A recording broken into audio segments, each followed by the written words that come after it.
literally just went live. I literally just published it because I wanted to get the words out of my head. I didn't want to write about them. But, I'm re-listening to this focus group episode with Sarah Longwell. And her guest, she's about to say it when I play it. But the intro, there's the focus group. In the focus group that they have, you hear a lot of people posturing who say, I like this person, but I don't think they're going to win. So, or you hear people saying, now, while I like all this, they're going up against Ken Paxton, and this isn't going to happen. But what do my ears hear? And I'm not going to go into the whole episode because if it's an hour-long episode, I'll turn it into 2. So I'm just going to kind of go over this introduction. In the introduction, it's 2 white people who work for the Bulwark, reviewing politics in the sense that we watched politics growing up, where it was a game, where it was, we're watching Sports Center for our government. Do you know what I'm saying? Our government, the network that runs our world, that keeps us fed, that keeps our economy going, our infrastructure. And I'm listening to these 2 jabronis, Sarah Longwell and the other woman who's about to say her name. It starts with an E. This woman was kicked out of a Crockett event because the last time she wrote about Crockett, she was biased. The stuff that I'm about to pop into this opening of this episode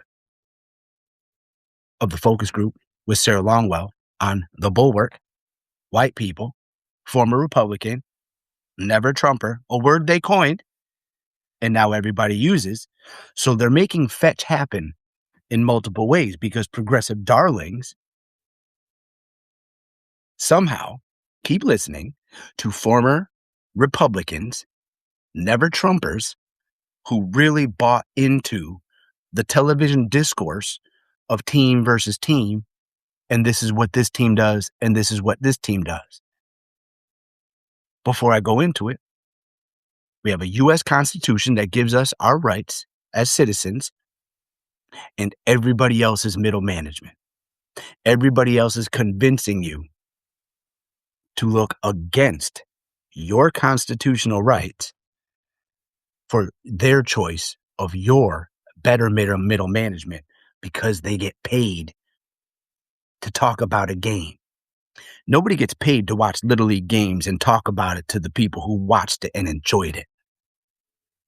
People get paid big money to talk about things on TV. As a matter of fact, I wrote a piece yesterday. Maybe it was the day before. And it was inspired by Julie Roginski, who puts a paywall on her opinion. So, misuse? She puts a paywall on her opinion. I said it's inspired by Julie Roginski. And so I wrote it, and I know she read it because the analytics show it. But I said, the people who are coming from old media to new journalism, they need to understand that their value as a paid spokesperson was highly inflated. And then if they want to come to new journalism, they better have something that's worth paying for. That is the free market. If you like a tune, you play it again. If you like a food, you eat it again. If you like the quality of a fly shirt that says Nick G, you buy it again. What they do is they get us away from that because it's a constant con, it's a constant influence. Let me start my joint here. Godfrey, staff writer at The Atlantic, who is Alyssa fresh Godfrey, off of a Eric reporting Godfrey. trip to Texas. That was a little bit dramatic. Hey, Lane. Thanks for having me, Sarah. Appreciate it. Okay, so you were just in Texas and you managed to get yourself kicked out of a Jasmine Crockett campaign event. Tell us what happened. I did. So I spent the last 3 or 4 days traveling across Texas, talking to voters, supporters of both candidates. I was at a rally for Jasmine Crockett in Lubbock, West Texas. And I attended the whole rally. I interviewed supporters. It was a great rally. I mean, it was the kind of rally that candidates want reporters to be there for, because High people there were energy. so hyped up, and People were people really excited. were giving me great quotes about Jasmine Crockett. Everything's good. But at the end, there was a chance to go scrum, to go surround Crockett and ask her questions.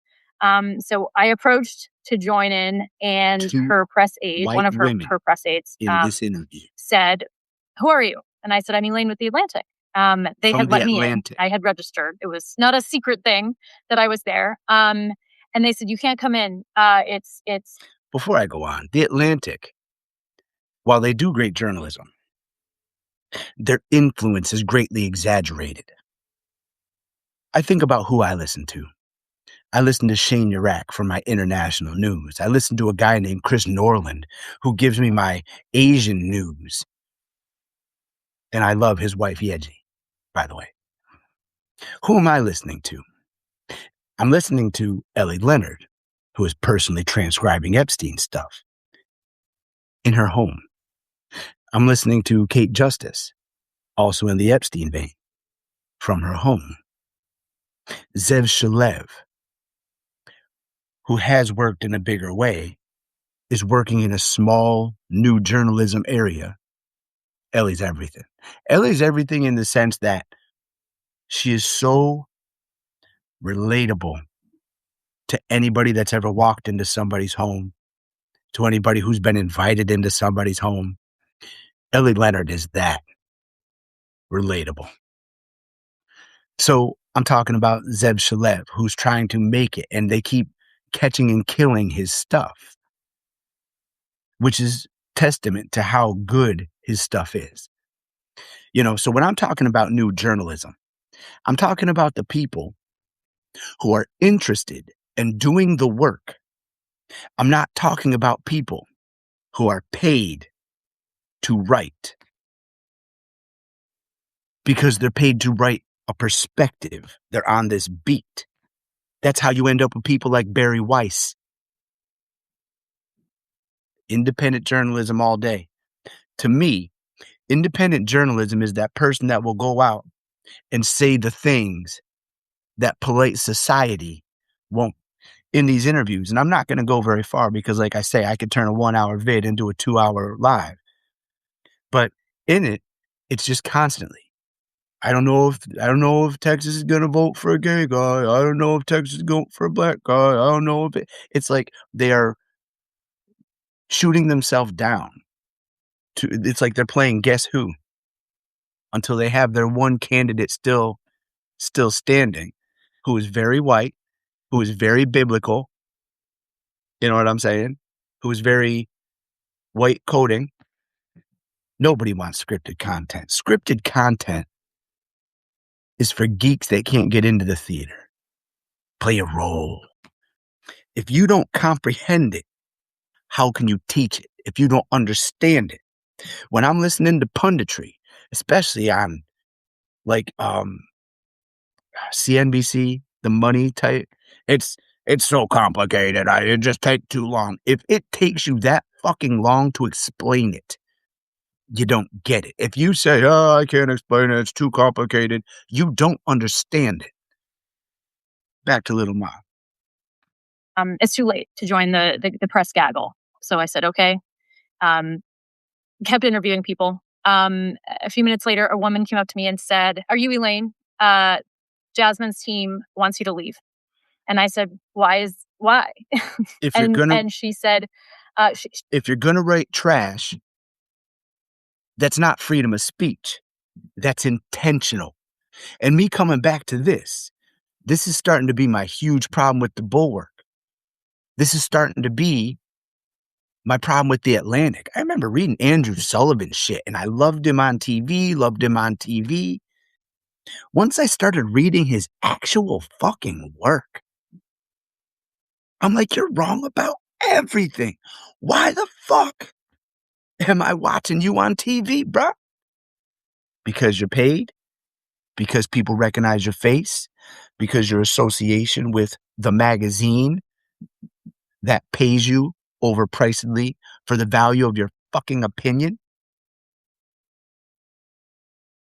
her phone like someone had texted her what to say or had texted her something. She said, Elaine's a top-notch hater. White She people are will having spin. problems. She needs to leave. So I was White media is having problems being rejected. Misuse that's the way to do it. There is nothing on TV. Hey, I'm even looking at like a year ago. No, I'm looking at November. In November, I still watched MSNBC. I still watched Brian Tyler Cohen. I still watched Midas. I still watched Politics Girl. I still tuned in for when JoJo from Jers was talking. Why? Why? Why are we listening to these people without proven content? I like characters. My character in New Girl is Winnie the Bish because he's a fucking weirdo. Everybody else gives me anxiety because it's almost like as the show goes on, they get tired of playing the character, and so they caricature out. And it's just, But Winnie the Bish stayed the bright. Genuine people teach genuine things. And I go back all the time, and I'm going to go back into it after this. White media is ruining America. I talked about it in a post the other day. Like I said, I was talking about Julie Roginski. She's paywalling her shit for her perspective. And I'm not denigrating where she's been, how she's gotten to here.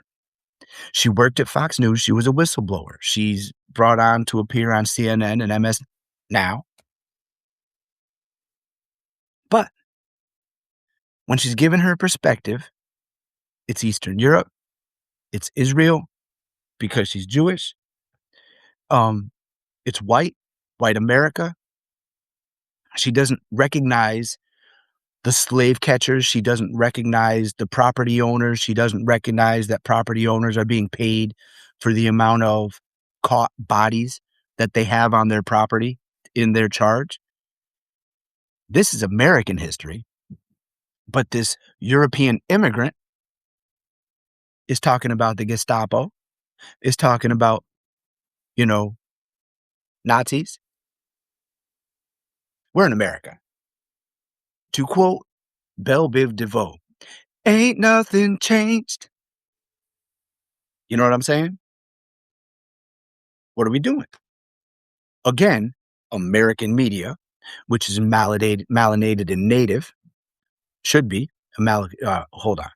American media isn't covering the melanated and native people who are Americans. They're covering the European white narrative that is oblivious to the hardship that being black, brown, indigenous in America brings. So here I am going back to the bulwark. This white woman who from the Midwest who bought all the Republican TV bullshit is holding focus groups and talking about her little nutrient handfuls of groups and giving full blast progressive commentary to the moderates. White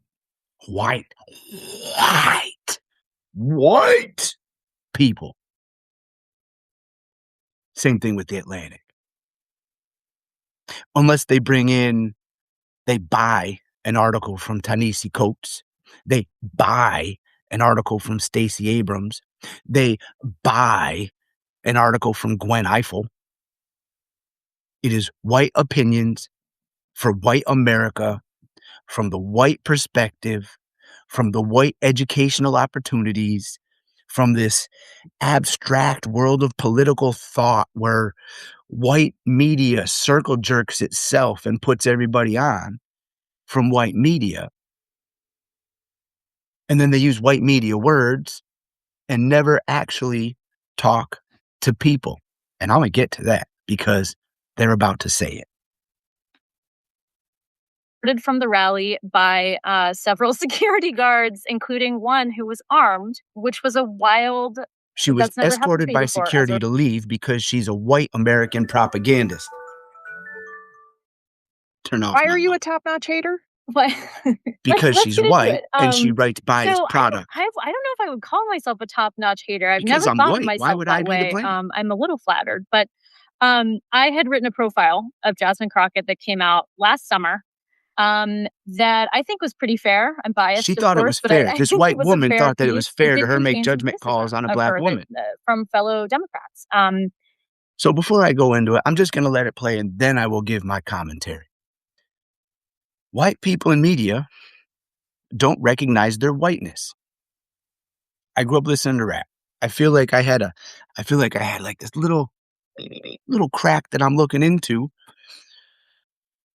where the way I grew up, the way I was reading, the way I was educated, it didn't jive. But when I started listening to black media, it started to jive. It made sense. When you'd get to your Shel Silverstein's end of the sidewalk, you just don't ask questions, you turn around. When I'm listening to black media, Shel Silverstein, the sidewalk never ends. Because truth has continuity, whereas lies do not.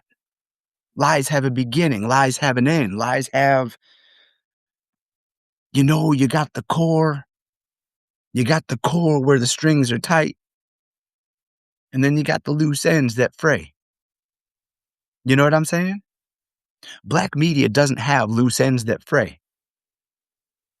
Black media doesn't stop at America because the diaspora is not America. You know what I'm saying? Italian, Scottish, Irish, French, by way of Canada. Do you know what I'm saying? Listening to this white media propagate more white narrative is the problem. These are the people who were all about Kamala that made progressive media, the progressive viewers, voters, think that they had to hook up with Republicans.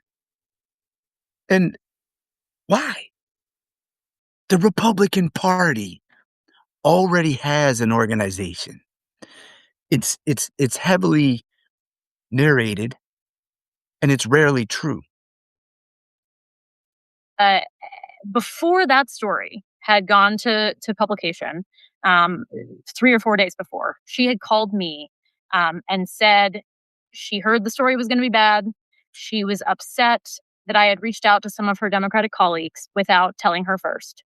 Um, and she was revoking permissions and shutting down the profile, which, as we all know, is not how journalism works. So, of course, we published the profile. I never heard from her after that. I assumed She shit on Jasmine Crockett. She called it 50-50. The white woman doesn't understand the black woman, black culture, American citizenry that isn't white, televised, and narrated. And that's the education that she come up with. That's the circles that she travels in. That's the professional circles that she writes for. White. White. wasn't happy with it, but I assume that this is the basis for me being thrown out of the rally. Yeah, I remember that profile in part because, full disclosure, you interviewed me for that profile. I did. Yep. And also because I remember talking to you about Jasmine Crockett because I feel sort of conflicted about Crockett. White woman. Partially Conflicted because about of a black listening to woman. voters in the focus groups for so long. I know voters really like her. Democratic voters are really in the mood. People for really like Jasmine what, Crockett. I'll just use broadly This former Republican, never Trumper, is telling you that everybody likes Jasmine Crockett. But she is going to caveat for white America. Here's my white people problems with this black educated woman. moment, which is a fighter. And they view Jasmine Crockett as a fighter. They like that she gets up in people's chili and is outspoken. And as a result, it has made her a bit of a star in the Democratic Party, sort of nationally, not just, in this race. But I also sort of, I look at these races and think, man, that Texas Senate seat would be an enormous thing for Democrats to have to rein in Donald Trump. It's a battle, not and citizens. Jasmine Crockett, in being such a fighter, has also said a bunch of things that make her raise some real questions about her electability prospects, which were things like calling the governor of the state Governor Hot Wheels. She has said, I can't remember what the quotation was, but it was something mean about all white men or all men in general. Mediocre white men, which to me, I'm always just like, when it comes to getting elected, anytime you just sort of say a whole group of people is bad, it doesn't matter which group of people, but if you are trying to run for elected office, those types of statements really come back to haunt you. I was sort of reluctant to be too hard on her, though, just because I do think, as much as I object to the political wisdom of that, I also know what voters are just in the mood for. I think the thrust of my profile of Crockett was exactly that, was people love her. They do. It's so clear. And they love her for the very reason that a lot of other people hate her. She has really put her foot in her mouth. She's called Latinos. She said that Latinos who vote for Trump have a slave mentality. Yes. The more you put yourself out there, the more risks. Okay. That was actually I was listening to this in the shower. And as I'm in the shower, I heard that. And I was like,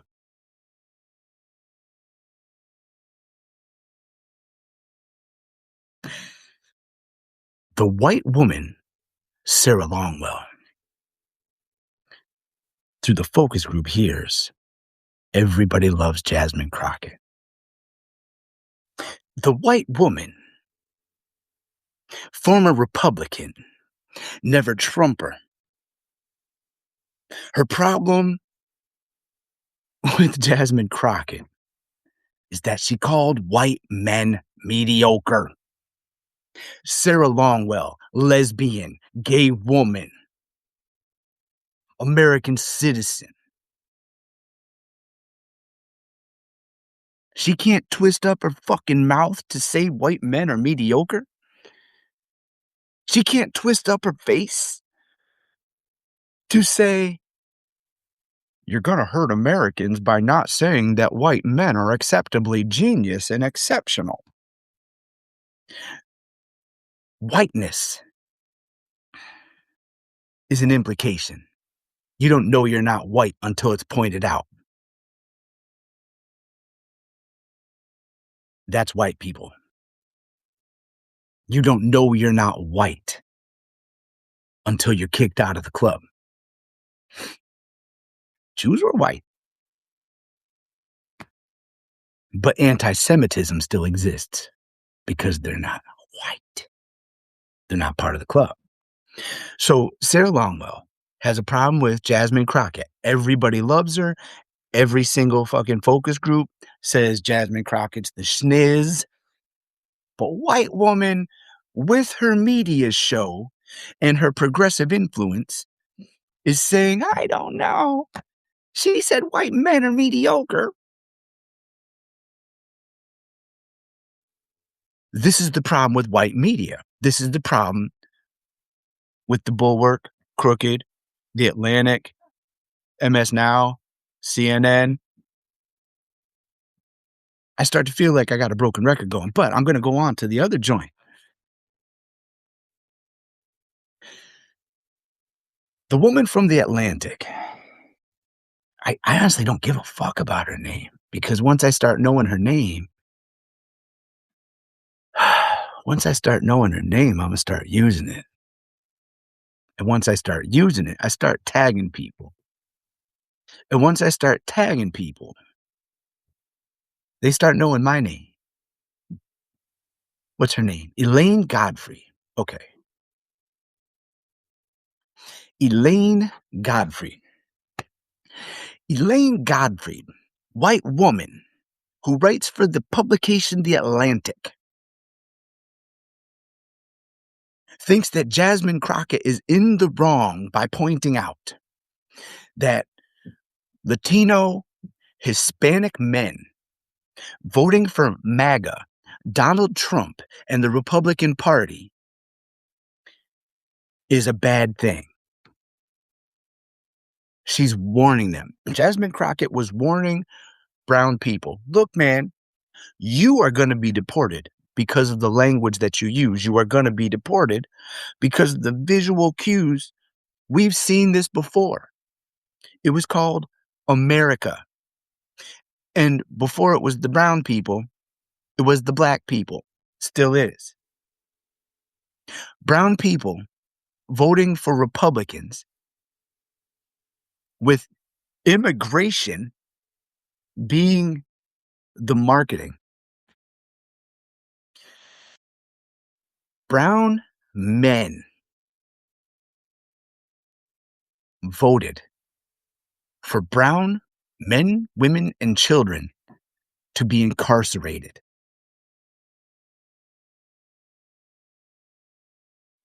So I'm listening to these two white women,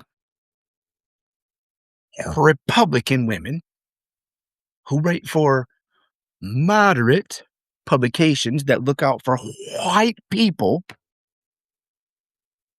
saying that this educated civil rights lawyer with the experience of a black woman in the United States is wrong for telling brown men, hey, don't do that. You're going to get deported too. Is that a slave mentality? You fucking bet your ass. Ask Tim Scott. Dig it? I'm going to quote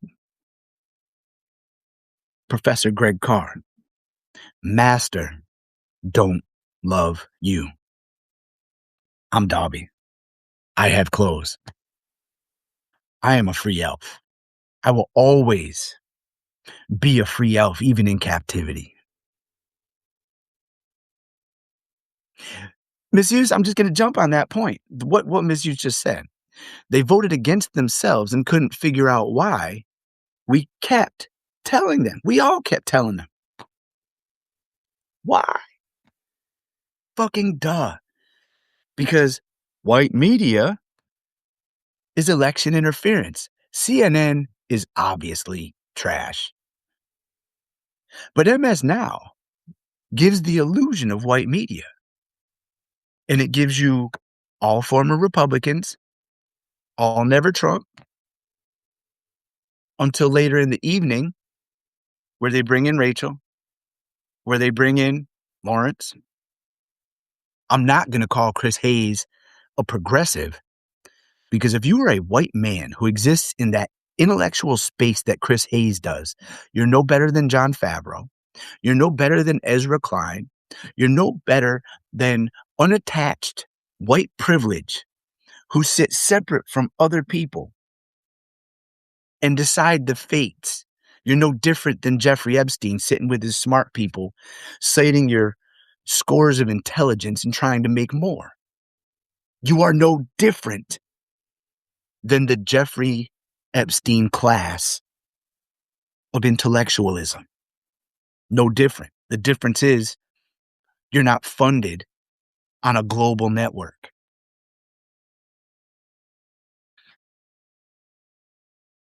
Take, and the more embarrassing or more gaffes you're going to make. Although I don't believe she's actually apologized for any of those things. Why would or she? admitted that they're gaffes of any kind. Why would Jasmine Crockett apologize for saying that white people are mediocre? They are. They are. Because they don't have to push. I listen to exceptional black and brown men speak all day. I listen to exceptional black and brown women speak all day. And then I go back to the white people. The only person who gives genuine intellectual discourse who is white is Jen Welch.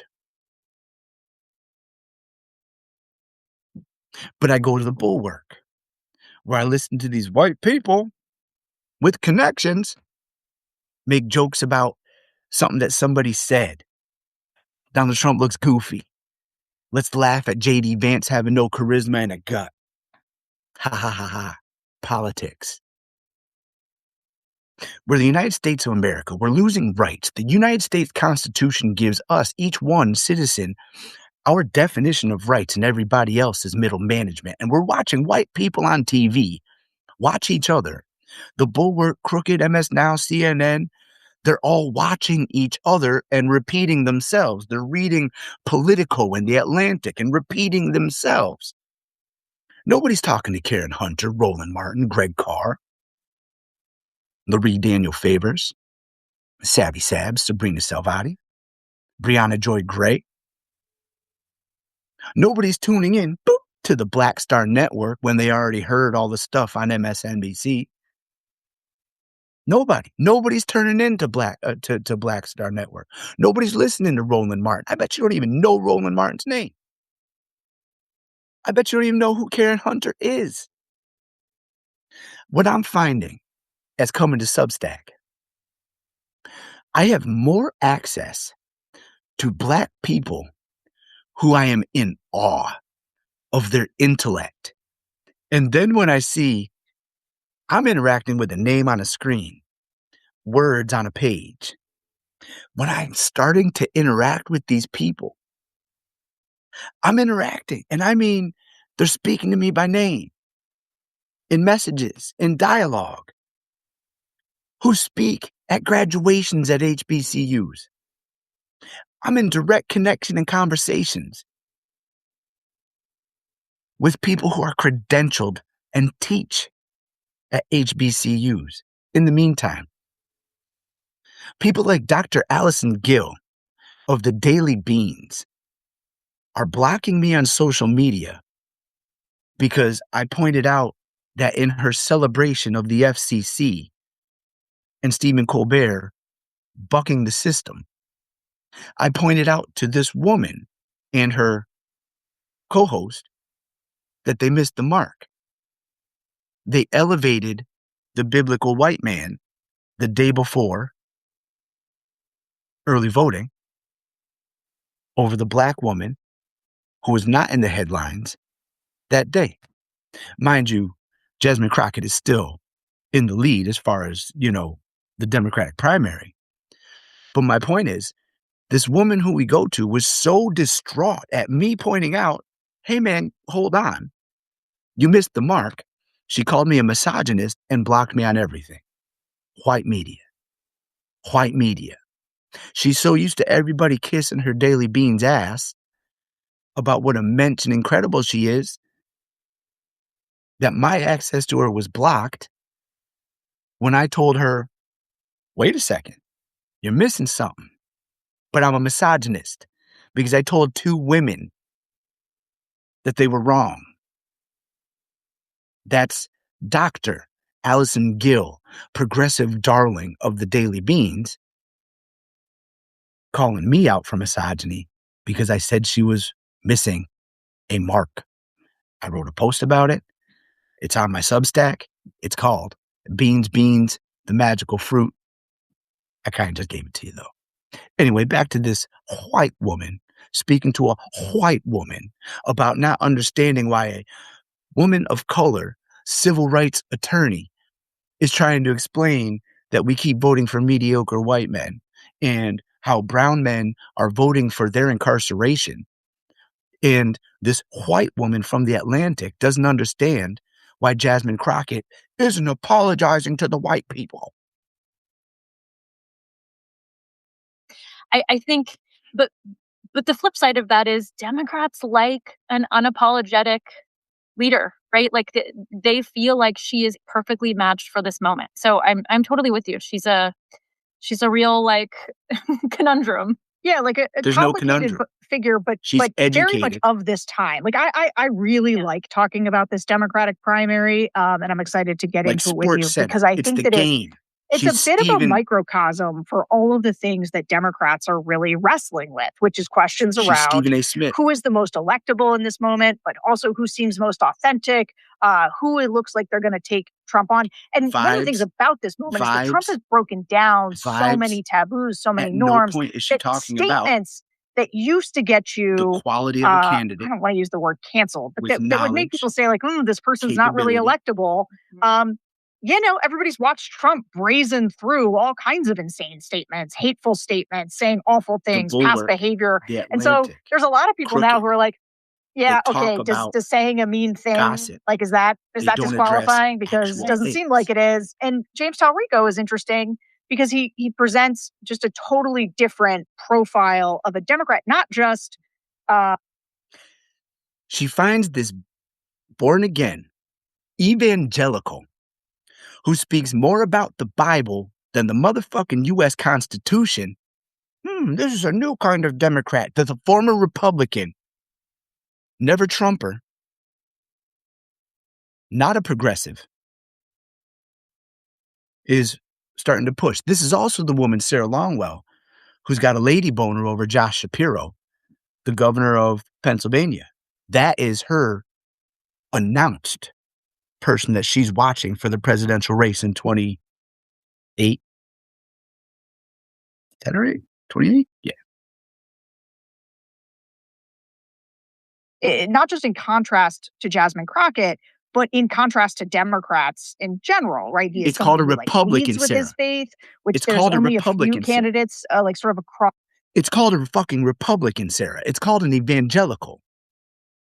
What's this new type of Democrat that just reads from the Bible and quotes Jesus and God and this is so novel. Fuck you, this one. Fuck you, Sarah Longwell. It's called a fucking Republican. The Bulwark has a progressive audience because not everybody has the smarts to come to Substack and listen to Wajahat Ali and Ellie Leonard and Zev Shalev and Lev Parnas. So she's watching MS Now, CNN, Crooked Media, all of which have a big fucking incestuous circle jerk with The Atlantic, with Politico, with all the DC insider bullshit that white intellectualism has gotten us, aka fascism, by way of Trump. We don't need two parties of white people. We need either the Democrats join their friends in the Republican Party and just be, because we need an abolition party.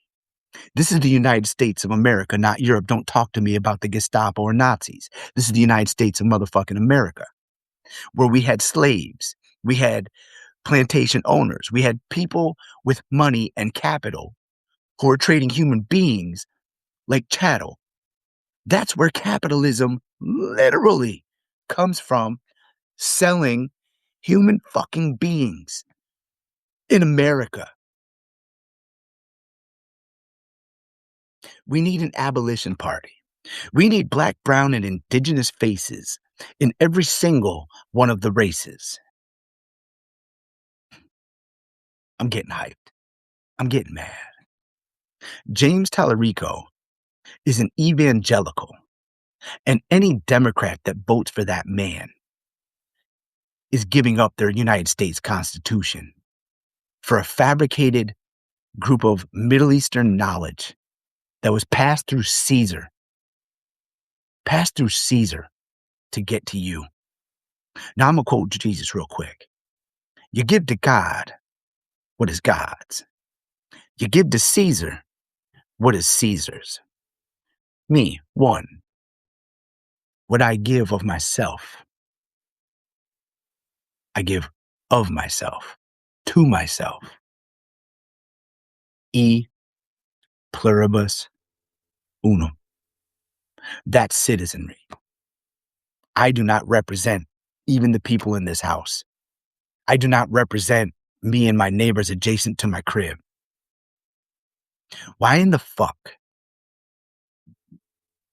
do we keep putting our lives into this many layers of middle management between the citizen and the literal document that gives us our rights. Because white people want to talk about it. Because white people want to come up with solutions. Democrats need to. We are already given our rights. We need people who are going to defend those rights. That's Jasmine Crockett, because she recognizes, while the Bible may have shaped her, the U.S. Constitution gives us our rights. I'm hot. I'm Nick G. I'm a dude on the couch. If you plant me, I grow. If you're going to believe in someone, why not believe in me?